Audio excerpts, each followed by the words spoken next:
When I was a young man growing up in New York City, I refused to pledge allegiance to the flag. Of course, I was sent to the principal's office, and he asked me, "Why don't you want to pledge allegiance? Everybody does." I said, "Everybody once believed the earth was flat, but that doesn't make it so."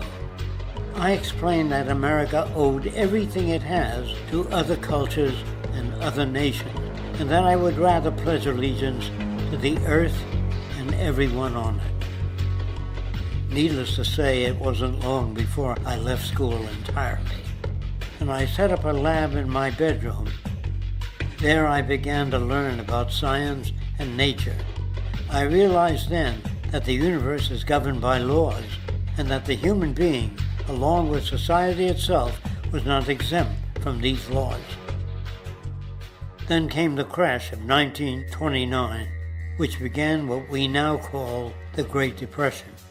I found it difficult to understand why millions were out of work, homeless, starving, while all the factories were sitting there. The resources were unchanged. It was then that I realized that the rules of the economic game were inherently invalid. Shortly after came World War II, where various nations took turns systematically destroying each other. I later calculated that all the destruction and wasted resources spent on that war could have easily provided for every human need on the planet. Since that time, I have watched humanity set the stage for its own extinction. I have watched as the precious finite resources are perpetually wasted and destroyed in the name of profit and free markets.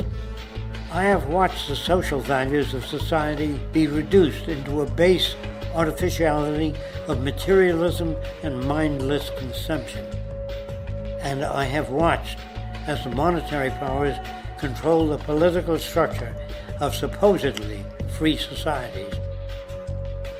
I'm 94 years old now, and I'm afraid my disposition is the same as it was 75 years ago.